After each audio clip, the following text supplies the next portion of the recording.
Now, the nuclear deal that India and Sri Lanka have signed, many people are saying it's historic and Lanka's first such deal. Also, Lanka's way of essentially telling India that vis-a-vis rebalancing the China equation, this is one step in that direction.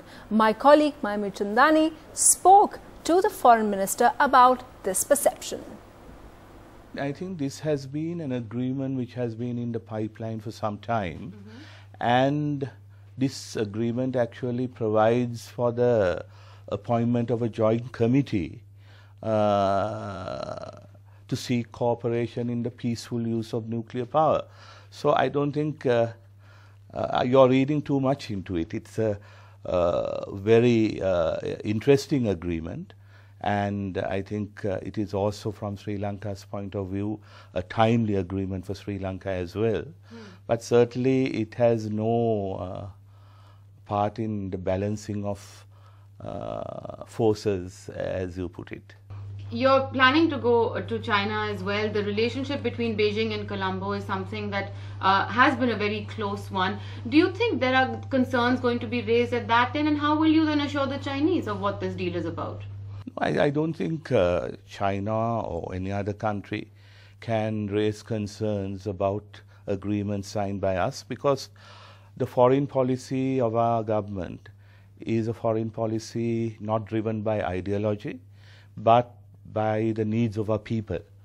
And in order to meet the needs of our people, and in order to meet the aspirations of our people, we will follow a foreign policy which embraces the world. Prime Minister Wickremesinghe, soon after the government took over, had talked about reviewing certain infrastructure projects that had been awarded to China. Can you tell us if that process has begun? Oh, yes, it has not only begun. I mean, we are in the process of reviewing various projects, especially large-scale development projects, which we feel had not followed the necessary criteria and had not really been transparent in the awarding of such tenders. For example, the Port City project itself has been one of the many controversial projects undertaken by the government, and we are reviewing it not on the basis that it's Chinese backed.